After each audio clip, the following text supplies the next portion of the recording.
गुरु साक्षात परब्रह्म तस्मै श्री गुरुवे नमः। तस्मै श्री गुरुवे नमः। तस्मै श्री गुरुवे नमः। बोलिए सर्वश्री आशुतोष महाराज जी की, उमापति महादेव की, कृष्ण बलदेव की जय श्री राम। जय श्री राम। जय श्री राम। जय श्री राम। जय जय श्री राम। जय जय श्री राम। उपस्थित भगवत प्रेमियों, हम सभी बहुत सौभाग्यशाली हैं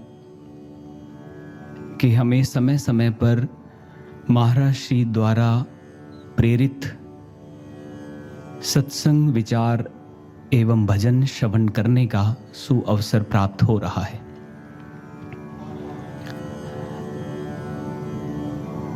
मनुष्य जन्म प्राप्त करने के बाद सबसे श्रेष्ठ जो कार्य है ईश्वर को प्राप्त करना और ईश्वर की भक्ति करना।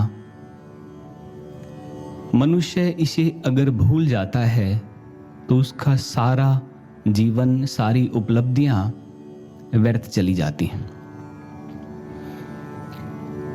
महाराज श्री ने हमें ब्रह्म ज्ञान प्रदान करके वो सुअवसर प्रदान किया है। अब हम महाराज श्री द्वारा बताए गए आज्ञाओं पर चलकर उनको प्रसन्नता प्रदान करें और अपने लक्ष्य तक पहुंचे, अपना शिष्य धर्म पूरा करें। जब जब इस संसार में पाप और अत्याचार बढ़ता है तो वो शक्ति मनुष्य का ही रूप धारण करके इस संसार में आती हैं, जिसके बारे में संत महापुरुषों ने कहा, जब जब होए धर्म के हानि, बाढ़ई असुर अधम अभिमानी, तब तब प्रभु धरे विविध शरीरा, हरई कृपानिधि सज्जन पीरा। गोस्वामी तुलसीदास महाराज कहते हैं कि जब जब पाप अत्याचार बढ़ता है, अधर्म बढ़ता है, अनाचार बढ़ता है, तो वो ईश्वर शरीर रूप धारण करके विविध शरीरा, अनेकों तरह के शरीर धारण करता है और शरीर धारण करके जनमानस की रक्षा करता है, रक्षा का दायित्व लेता है। भगवान राम इसी के निमित्त अवतार लिया भगवान ने। भगवान श्री कृष्ण और अन्य भगवान के जो अवतार हुए हैं उन्होंने इसी के निमित्त अवतार लिया और जनमानस की रक्षा की, अपना दायित्व पूरा किया। पर वह शक्ति जब इस संसार में आती है तो उसके कार्य करने की प्रणाली को सभी लोग नहीं समझ पाते, क्योंकि वो इस तरह से कार्य करते हैं कि जनमानस का भला हो, जीव का कल्याण हो, सब तरफ सुख और शांति हो। और उसमें किस तरह से व्यवस्थाएं बनानी है इस विश्व की, इस समाज की, वो ईश्वर निर्धारित करता है। उसकी प्रणाली में जब हम सांसारिक बुद्धि या अपनी सामान्य सोच लगाते हैं तो हम भ्रमित हो जाते हैं। राम तो नित्य कृपा करते हैं, प्रभु तो नित्य कृपा करते हैं, पर उसको समझने के लिए श्रद्धा, विश्वास और समर्पण की आवश्यकता होती है। जिस भी मनुष्य में इनका अभाव होता है वो राम द्वारा किए गए कार्यों में ही प्रश्न चिन्ह उठा देते हैं, संशालु हो जाते हैं, दुविधा में पड़ जाते हैं। वो राम जब इस संसार में आते हैं तो जब गुरु का रूप लेकर आते हैं, गुरु जब कार्य करते हैं तो एक सामान्य मनुष्य उन कार्यों को समझ नहीं पाता, क्योंकि उसका स्तर मानसिक है, मन के स्तर पर वो सोच रहा है, और गुरु आत्मिक स्तर पर उसका भला चाहता है।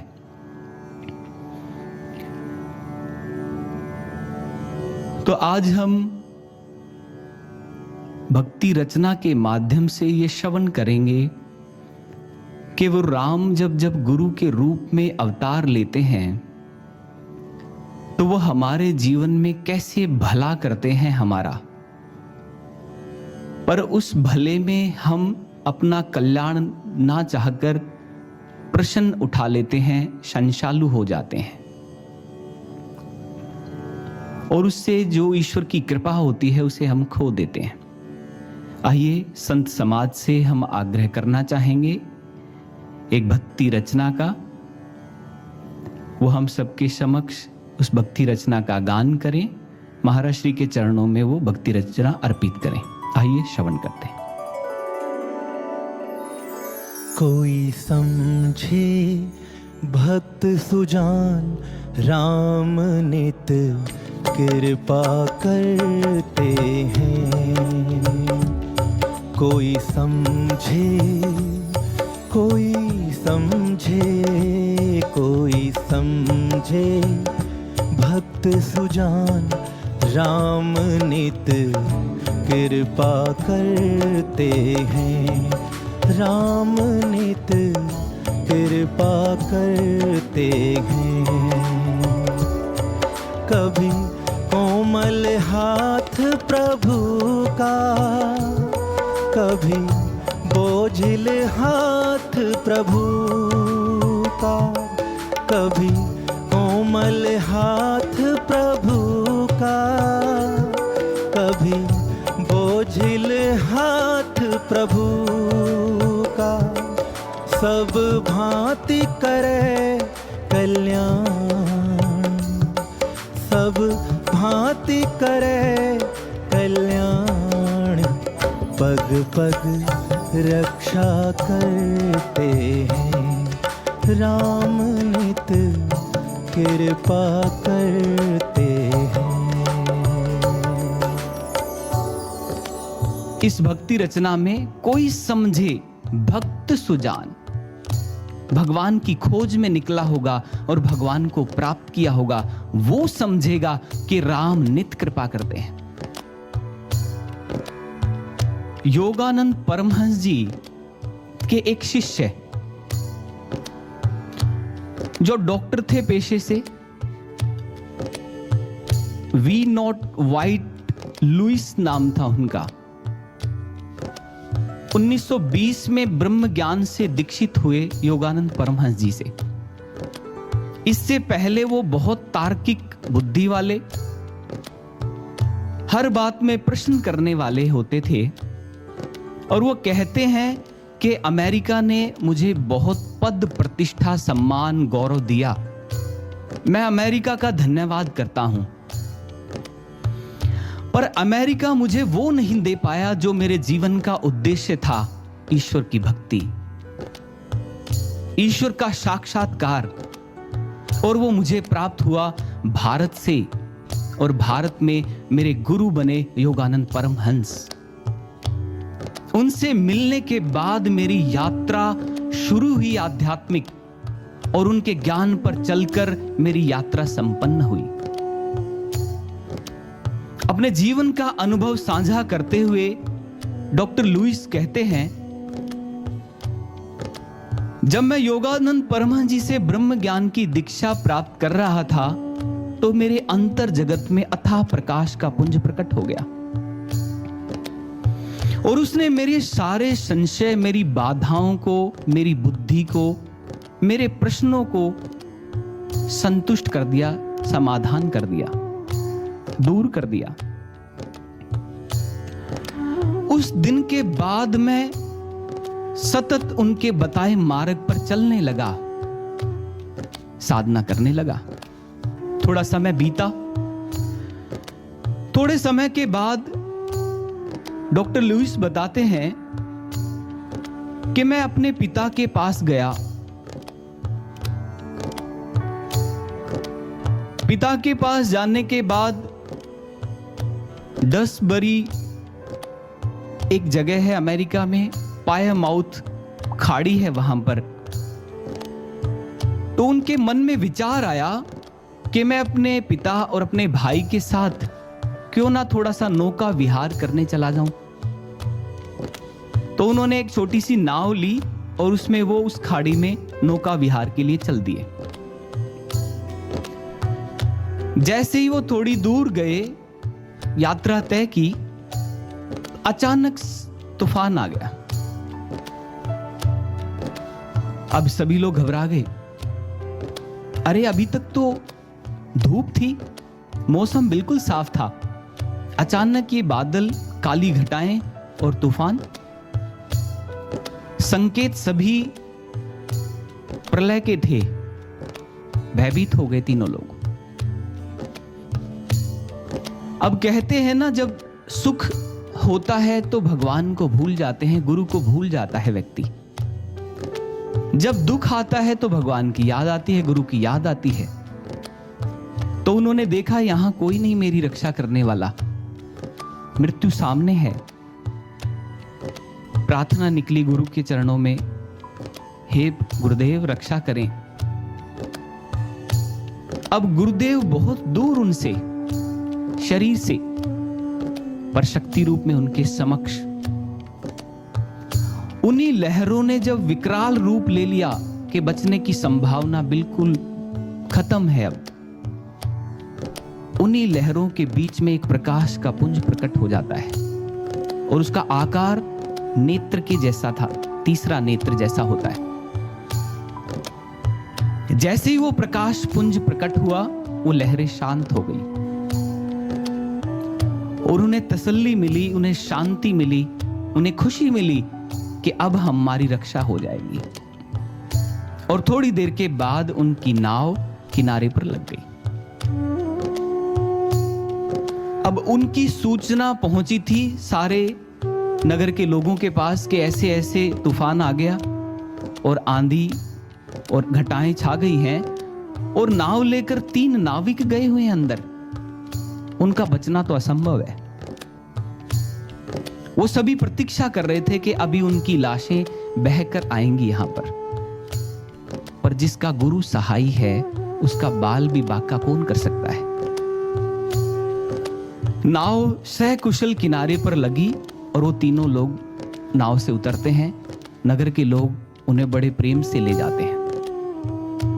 सभी आश्चर्यचकित हैं कि इतनी बड़ी लहरों में आपकी रक्षा कैसे हुई। उन्होंने सबको बताया। उनको घर पहुंचते पहुंचते डॉक्टर लुइस बताते हैं, मुझे रात्रि के 9 या 10 बज गए। जैसे ही मैं अपने घर में पहुंचा, फोन की बेल बजी। मैंने झट से फोन उठाया तो वहां से आवाज आई, डॉक्टर आज तुम भीगते भीगते बचे, है ना? और मैं उस आवाज को झट से पहचान गया। वो मेरे गुरुदेव योगानंद परमहंस थे। और मैंने उन्हें धन्यवाद किया कि गुरुदेव आज आपने हमारे जीवन की रक्षा की। आशीर्वाद देते हुए फोन काट दिया गया। इस घटना के कुछ समय बाद डॉक्टर लुइस आश्रम जाते हैं। योगानंद परमहंस जी कहीं व्यस्त थे किसी कार्य में, तो वो वहां पर जो सिस्टर थे उनसे बात करने लगे डॉक्टर लुइस। तो वो अपना अनुभव साझा करते हुए डॉक्टर लुइस उन सिस्टर को बताते हैं, ये घटना ऐसे ऐसे हुआ मेरे साथ। तो वो सिस्टर कहते हैं, जिस दिन की आप ये बात कर रहे हैं, उस दिन योगानंद परमहंस गुरुदेव इसी कक्ष में बैठकर एक पुस्तक पढ़ रहे थे मेरे सामने। और अचानक उन्होंने पुस्तक बंद की और वो खड़े हो गए और शून्य में देखते हुए कहा कि डॉक्टर बहुत कठिनाई में है, आज संकट में है वो। और अचानक एक तरफ हाथ ऐसे फैलाते हुए शून्य में चले गए। उसी दिन तुम्हारी रक्षा के लिए वहां गुरु आए। तो गुरु के लिए शरीर, समय की दूरी, शरीर की उपलब्धता, शरीर से उपलब्ध है कि नहीं गुरु, या समय कितना लगेगा, कितनी दूरी पर है गुरु, ये महत्व नहीं रखता। संसार के एक छोर से दूसरे छोर तक गुरु अपने शिष्य की रक्षा करने के लिए सामर्थ्यवान होता है। उसे किसी सहारे की आवश्यकता नहीं है, उसे किसी साधन की आवश्यकता नहीं है, क्योंकि वो सर्व समर्थ है।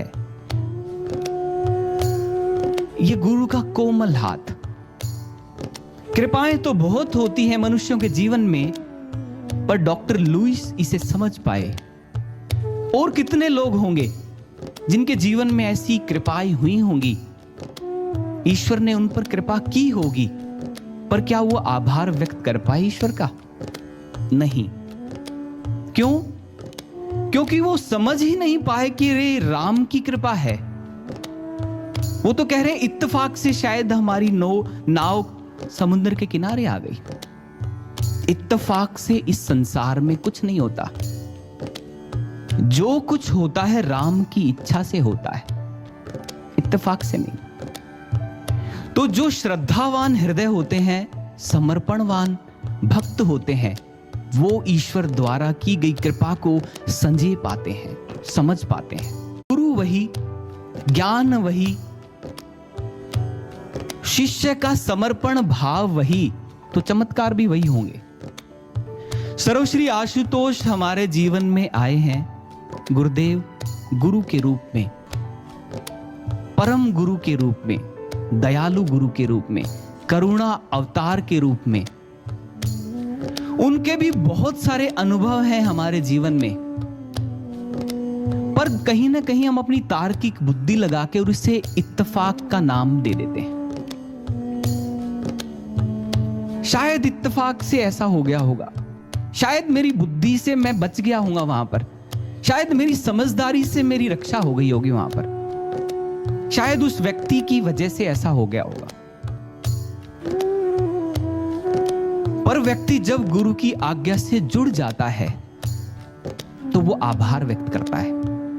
एक नहीं अनेकों अनुभव आप सबके जीवन के भी होंगे जो आप जी चुके हैं। आगे भक्ति रचना में कहा, कोमल हाथ प्रभु का, कभी बोझिल हाथ प्रभु का। जब गुरु जीवन में आता है, वो भगवान ही गुरु बनता है और वो गुरु बन के आकर हमारे कर्म संस्कारों को छोटा करके काटता है। पर जब वो इन संस्कारों को काट रहा होता है तो हमारी बुद्धि बाधा डाल देती है उसमें, हमारा मैं भाव उसमें बाधा डालता है और गुरु को कार्य नहीं करने देता, और हम उस दुर्घटना का शिकार हो जाते हैं जिससे गुरु हमें बचाना चाहता है। हमें लगता है हमारे साथ ऐसा क्यों हो गया, हम तो इतने समय से इस मार्ग पे चल रहे हैं, हमारे साथ ऐसा क्यों हुआ। हम उलाहना देने लग जाते हैं गुरु को। हम कई दिनों तक आश्रम में नहीं आते, हम ध्यान साधना छोड़ देते हैं। क्यों? समर्पण भाव की कमी, श्रद्धा भाव की कमी, गुरु के प्रति विश्वास की कमी, ना शुक्रानापन आ जाता है बुद्धि आने की वजह से। तर्क बुद्धि, विवेक बुद्धि आए तो गुरु के प्रति समर्पण भाव जागे, पर तर्क बुद्धि आकर हम गुरु का शुक्राना नहीं कर पाते, उसकी कृतज्ञता प्रकट नहीं कर पाते उनकी कृपाओं के प्रति। इतिहास की एक घटना और फिर आकलन करेंगे वर्तमान की एक घटना से अपने जीवन का। महाअवतारी बाबा के समय की घटना। योगानंद परमहंस जी अपनी पुस्तक योगी कथा अमृत में लिखते हैं कि केवलानंद जी एक बार बता रहे थे उनके आंखों के सामने क्या गुरु का लीला, गुरु की कृपा को। केवलानंद जी कहते हैं, हम सब बैठे थे, रात्रि का समय था, होमा अग्नि जल रही थी, बाबा अवतारी भी बैठे थे, सभी शिष्य चारों तरफ बैठे हैं अग्नि के। अचानक बाबा अवतारी जी ने एक जलती हुई लकड़ी निकाली अग्नि से और पास में बैठे अपने शिष्य के कंधे पर हल्का सा प्रहार किया उसका। पास में ही बैठे लाहड़ी महाशय जी ने कहा, गुरुदेव क्षमा करना, ये तो क्रूरता है। बाबा अवतारी कहते हैं, क्रूरता? क्या तुझे अच्छा तब लगेगा जब ये जलकर भस्म हो जाएगा? बोले, गुरुदेव मैं समझा नहीं। कहते, आज के दिन इसके प्रारब्ध का कर्म का फल इसके शरीर को जलाकर राख करने वाला था। गुरु के हल्के से इस अग्नि के ताप से वो कर्म संस्कार नष्ट हो गया है। सभी ने आभार व्यक्त किया, कृतज्ञता व्यक्त की, हे प्रभु, हे गुरुदेव, हे महाअवतारी बाबा, हमें क्षमा कर देना, हमारी समझ ऐसी नहीं थी। तो गुरु के हल्के से प्रहार से जन्म बचा लिया मृत्यु की ग्रास में जाने से। पर उस समय लग रहा था आसपास के साधकों को, जो साथ में ही रहते हैं, कितनी उच्च अवस्था वाले साधक भी। गोस्वामी तुलसीदास महाराज कहते हैं ना, जब भगवान संसार में आता है शरीर लेकर, तो मुनियों की मति भी भ्रमित हो जाती है उसके कर्मों को देखकर। मुनि भी भ्रमित हो जाते हैं कि ये क्या हुआ।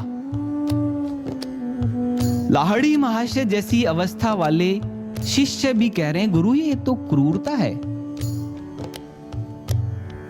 और उन्होंने गुरु के सामने व्यक्त किया इस बात को, इसलिए वो अपनी श्रद्धा को बचाए रख पाए। एक तो उन जैसी अवस्था नहीं, दूसरा गुरु के समक्ष कभी नहीं पूछते कि गुरुदेव क्षमा करना, ये आपकी क्रिया कार्यशैली हमारी समझ से परे थी, आप हमें बताने की कृपा करें। तो समझ पाते हैं। अगर दूर है गुरु, तो अंतर जगत में जाकर गुरुदेव से, गुरुदेव क्षमा करना, मैं इसे समझ नहीं पाया, आप मुझे बताएं, मेरा निवारण करें। गुरुदेव अंतर में प्रकट होकर बताएंगे। पर हमारे साथ क्या होता है, हम लोगों से उसे कहने लग जाते हैं, लोगों से उसे पूछने लग जाते हैं, क्रिटिसाइज करने लग जाते हैं उस गुरु कृपा को, और फिर अपने भारी कर्म संस्कार बना लेते हैं।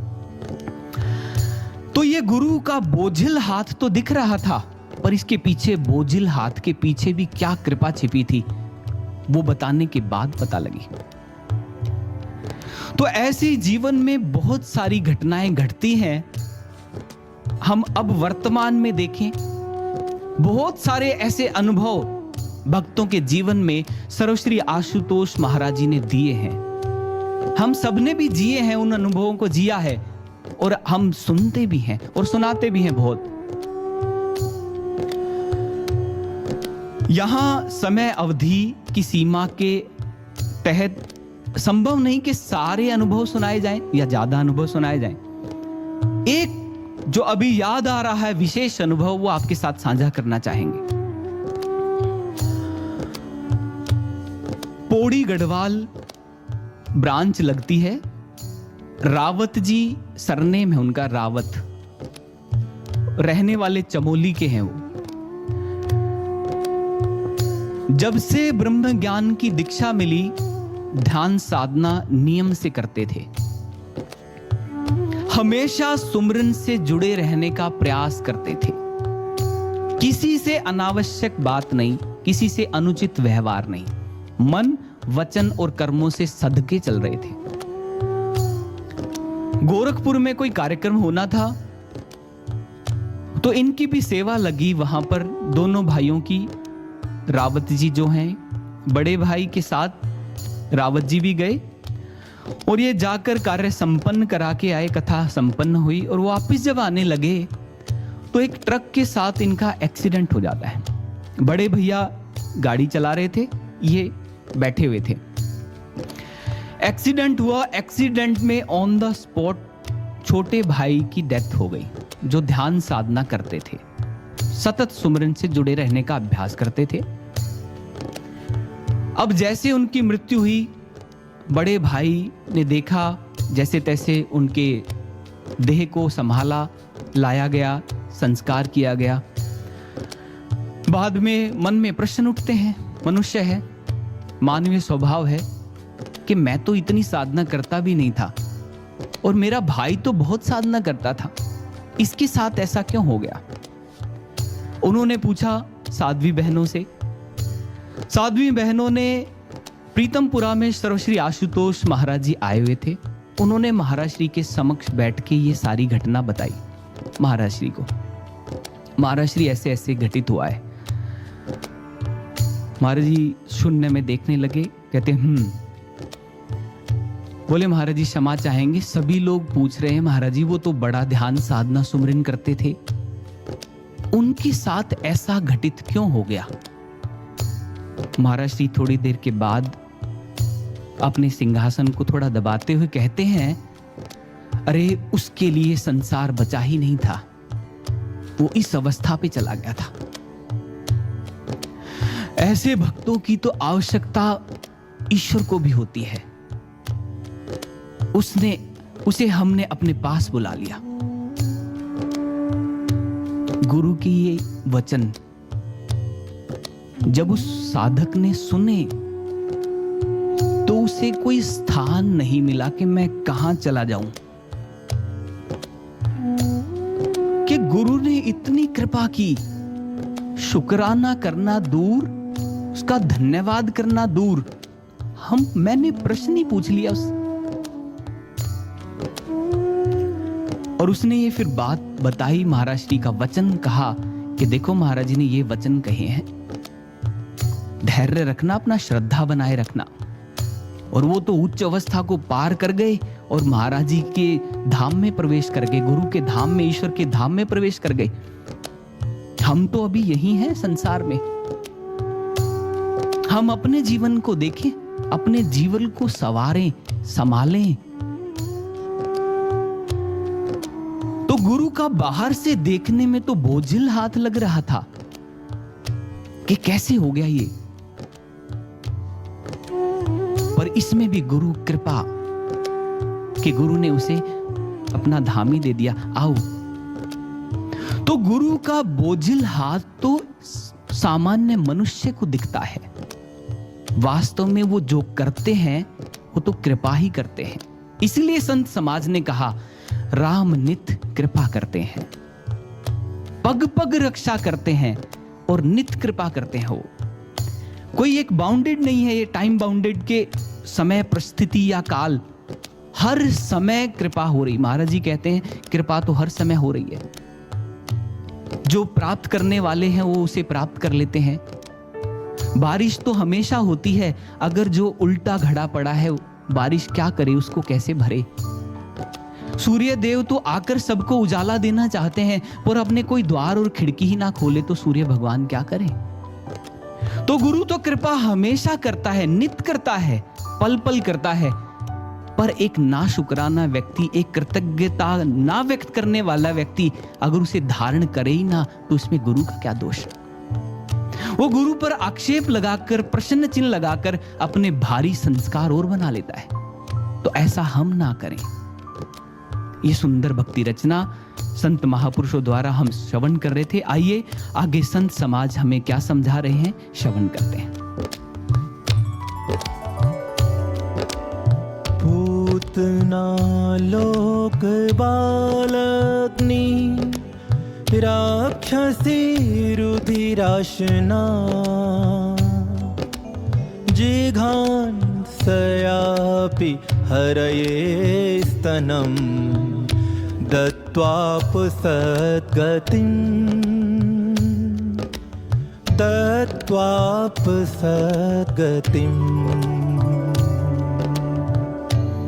संत महापुरुष, संत समाज ने हमारे समक्ष भागवत महापुराण की एक पंक्ति को गाया है। संत समाज हमें समझाना चाहते हैं, जनमानस के सामने एक विचार व्यक्त कर रहे हैं कि भगवान जब भी कुछ करते हैं तो उसमें कल्याण ही छिपा होता है। और वो इसके माध्यम से, श्लोक के माध्यम से हमें बता रहे हैं। क्या बता रहे हैं? जब भगवान श्री कृष्ण बाल लीला कर रहे थे, तो उस बाल लीला में भगवान श्री कृष्ण अपने भक्तों पर कृपा कर रहे थे,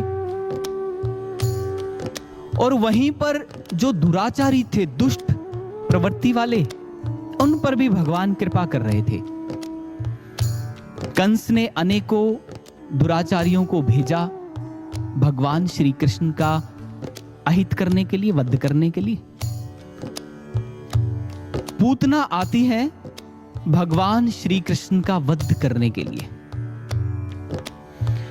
अब जैसे ही पूतना आती है, तो उससे पहले पूतना ने जितने बालकों को, जितने मानवों को मृत्यु का ग्रास बनाया था, तो वो उनको प्रताड़ित करती थी, उन्हें अनेकों तरह के दुख यातनाएं देती थी। पर जब भगवान श्री कृष्ण के पास आते हैं पूतना, तो वो उन्हें विष लगा दूध पिलाकर मारना चाहते थे। जैसे पूतना ने भगवान श्री कृष्ण को दूध पान कराना चाहा, तो एक क्षण के लिए पूतना के मन में ममता भाव प्रकट हो गया, मां का भाव प्रकट हो गया। और इतिहासकार, रचनाकार बताते हैं कि पूर्व जन्मों में उसने ऐसी प्रार्थना की थी कि मैं भगवान को दूध पान कराऊं, भगवान को अपनी गोद में रखूं, और वो पूरी हुई इसकी। वो एक क्षण का भाव, मातृभाव, ममतत्व भाव आया उसके अंदर, और भगवान श्री कृष्ण ने उन्हें अपनी माता यशोदा जैसी गति प्रदान की, अपनी मां जैसी गति। आप सोच सकते हैं, बाहर से हमने बहुत बार ये दृष्टांत सुना और देखा होगा कि भगवान श्री कृष्ण ने वध कर दिया पूतना का। राक्षसी थी और अच्छा ही किया, उसका वध किया। पर इसके पीछे भगवान का कोमल हाथ छिपा, कोमल भावना, कल्याण की भावना छिपी है कि कैसे मैं इस जन्मों जन्मों से भटक रही आत्मा का भी कल्याण कर दूं। और भगवान ने उसे गति दी, अपने माता जैसी गति दे दी, मां जैसी गति। ये भगवान की दयालुता और करुणा होती है, जो व्यक्ति के भारी कर्मों को, भारी व्यवहार को नहीं देखती, बस वो कल्याण चाहती है, कैसे भी इसका कल्याण हो जाए। तो वही भगवान श्री कृष्ण जब संसार में गुरु बनकर आते हैं, तो क्या उनकी भावना करुणामय नहीं होगी अपने शिष्यों के प्रति? गुरु रूप में आज हमें महाराज श्री मिले, तो उनका करुणा स्वरूप भी हम देखते हैं हमारे जीवन में कितनी सारी ऐसी घटनाएं। तो हमें उनका कृतज्ञ भाव, उनका शुक्राना करना चाहिए और आगे इस मार्ग पे बढ़ना चाहिए। यही ये श्लोक बता रहा था। आगे संत समाज हमें क्या समझाना चाहते हैं, आइए श्रवण करते हैं। कभी धन सत्ता बरसाते, कभी दीनता ते तरसाते,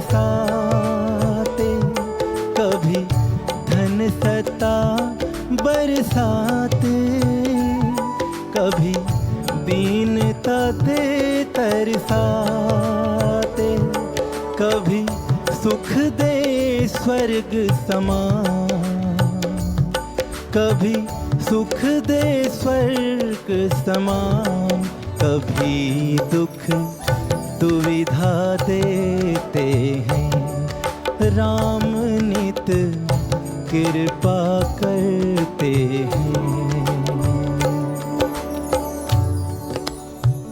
आगे संत समाज हमें समझाना चाह रहे हैं,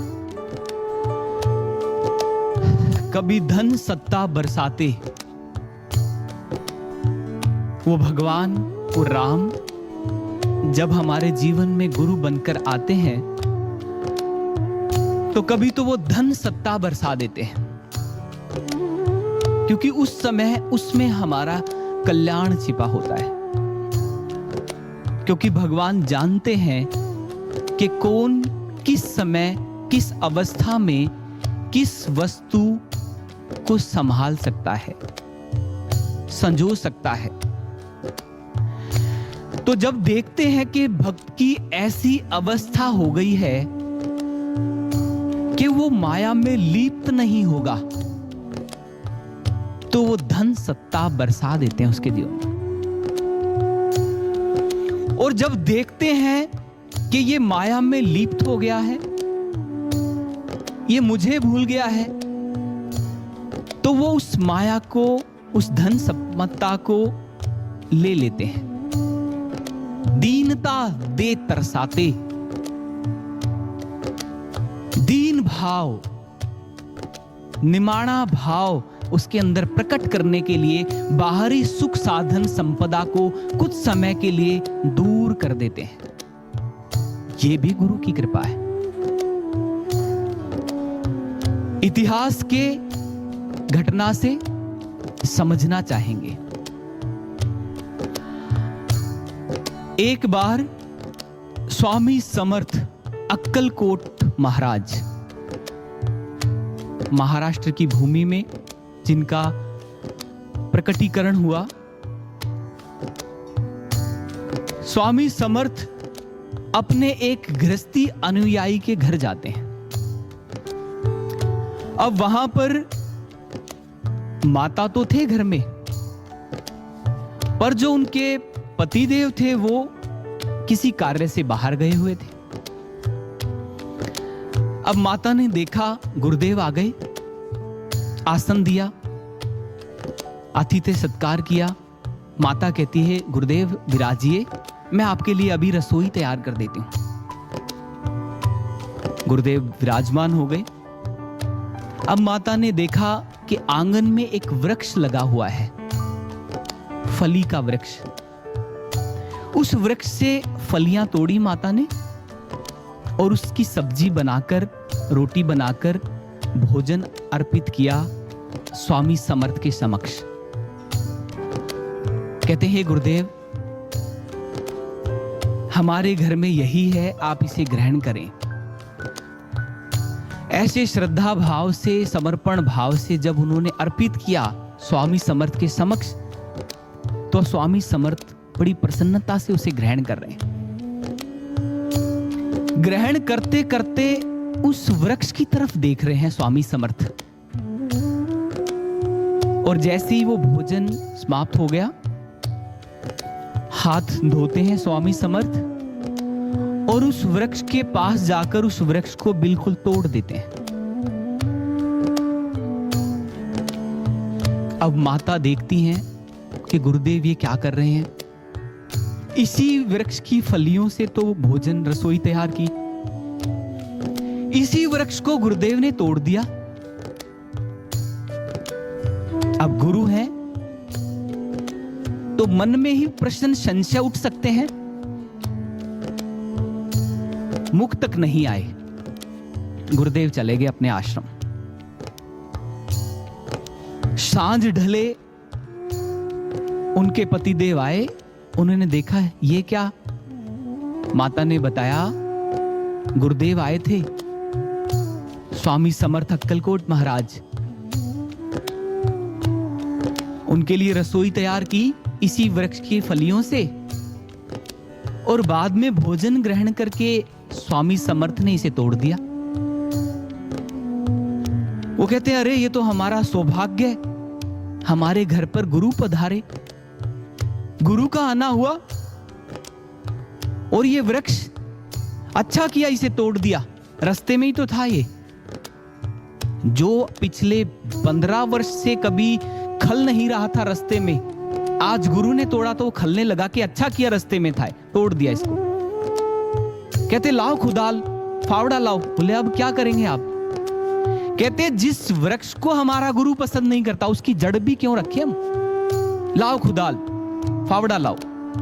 खुदाल और फावड़े से दोनों लोग उस जड़ को भी तोड़ रहे हैं। पड़ोसी देख रहे हैं कैसे लोग हैं ये, कैसे लोग हैं ये देखो। गुरु वृक्ष तोड़ गया, अफसोस करना तो दूर, ये जड़ को भी खोद रहे हैं, मूर्ख लोग हैं। जब हम ऊन झड़ चालते तब कहते मार्ग माही, जब पावे राम पथ ये तो मार्ग नाही। जब हम अनुचित दिशा में चलते हैं तो हमारे ही पास पड़ोसी कहते ये बिल्कुल ठीक जा रहे हैं। जब पायो राम पथ ये तो मार्ग नहीं। जब कोई गुरु की आज्ञा पूरी कर रहा होता है, आसपास के लोग, असंतुष्ट लोग, ना शुक्राने करने वाले लोग हमें प्रश्न चिन्ह लगाते हैं, ये क्यों कर रहे हो, क्या कर रहे हो, क्या मिला, क्या मिल जाएगा करने से।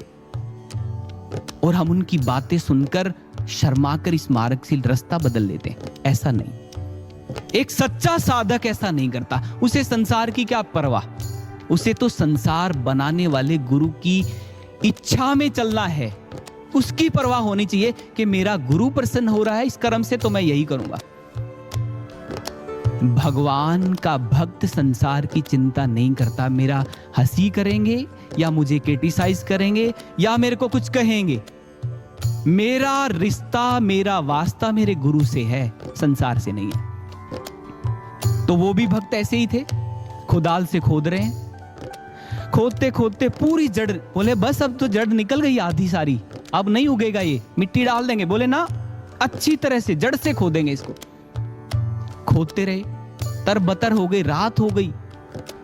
पूरी जड़ जब निकली नीचे से, तो नीचे सोने के मटके रखे हैं, अशर्फियों से भरे हुए, सोने के सिक्कों से भरे हुए।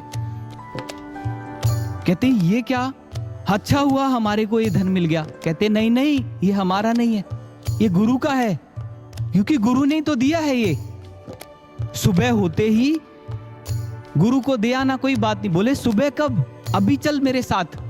उसे उठाते हैं, सोने के घड़ों को रात को अक्कलकोट महाराज के आश्रम में ले जाके कहते हैं गुरुदेव ये आपका धन। कहते ये तेरा ही है, इसे ले जा तू, इससे अपना जीवन कार्य चला। वापिस भेज दिया। अब बाहर से तो क्या था ये, पर गुरु की कृपा कैसे हुई। धन सत्ता बरसाने का तरीका क्या अपनाया उसने। अगर हमारे साथ हुआ होता, हमारे साथ हुआ होता तो हमारी प्रतिक्रिया क्या होती गुरु के प्रति, इस ज्ञान के प्रति, इस मार्ग के प्रति। आकलन करें। कभी धन सत्ता बरसाते, कभी दीनता दे तरसाते, कभी दीनता देते हैं। इसका उदाहरण इतिहास से लेते हैं। गुरु साहिबान, पांचवी पातशाही गुरु अर्जुन देव महाराज, उनके शिष्य हुए हैं भाई मंज जी।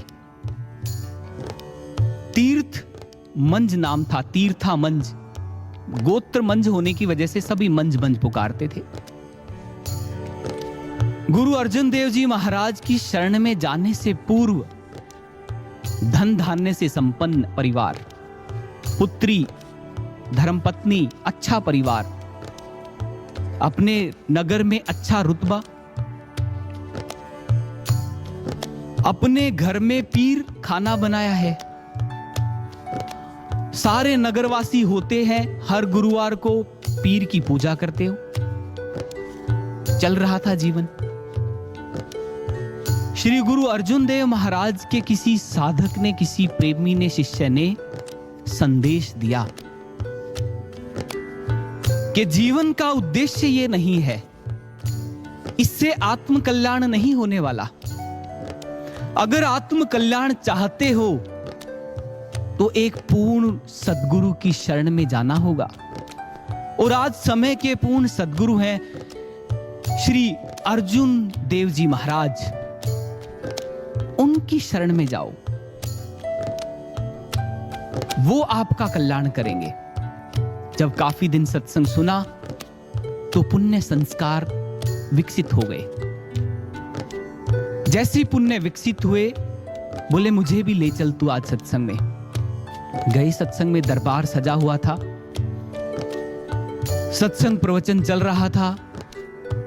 गुरु साहिबान श्री गुरु अर्जुन देव महाराज अपने सिंहासन पर विराजमान थे, शोभायमान। जैसे उनकी शोभा देखी, आंखों से पानी गिरने लगा और आत्मा कहने लगी, यही मेरे गुरु हैं, यही मेरे सर्वे सर्वा हैं। आज से पहले जिन्हें कभी नहीं देखा, कहते यही मेरे सर्वे सर्वा है। इन्हीं की चरणों में, इन्हीं की शरण में मेरा कल्याण होगा। गुरु तक बात पहुंची। गुरु ने कहा, अवश्य तुम्हें उस ब्रह्म ज्ञान से दीक्षित किया जाएगा, पर हे मंज, जब कोई धर्म के मार्ग पे, भक्ति गुरु के मार्ग पे चलता है, तो उसका पूरा मन गुरु के चरणों में अर्पित होना चाहिए, अधूरा नहीं, पूरा का पूरा। तभी वो गुरु को समझ पाता है। अन्यथा गुरु से जुड़ने के बाद भी वो कुछ प्राप्त नहीं कर पाएगा। तो अपना पूरा मन यहां लेकर आना। जो तूने वो सरवर पीर की मजार बनाई, अपने स्थान बनाया अपने घर पर, उसे छोड़ना होगा। जैसे ये गुरु साहिबान ने कहा, गुरुदेव जब आप मिल गए तो मुझे किस बात का भय, मैं तैयार हूं। ज्ञान से दीक्षित होते हैं, घर आते हैं, सबको, आसपास वाले लोगों को भी गुरु का संदेश देते हैं, श्री गुरु अर्जुन देव महाराज का, कि वही जानी जान है, वो सबको धर्म का मार्ग सिखा रहे हैं, आप भी उनकी शरण में जाओ। और वो पीर की पूजा बंद कर दी। अब कहते हैं कि जब व्यक्ति धर्म के मार्ग पे चलता है तो उसके जीवन में घटनाएं भी घटती हैं, क्योंकि मन के विपरीत जाने का मार्ग है और भारी कर्म संस्कार घटना के रूप में घटित होते हैं, माया प्रबल हो जाती है। तो वही हुआ उनके जीवन में। पशु मर गए, घर पर जो पशु थे उनकी मृत्यु हो गई। आंधी तूफान आया तो घर की स्थिति खराब हो गई। गांव वालों ने गांव से निष्कासित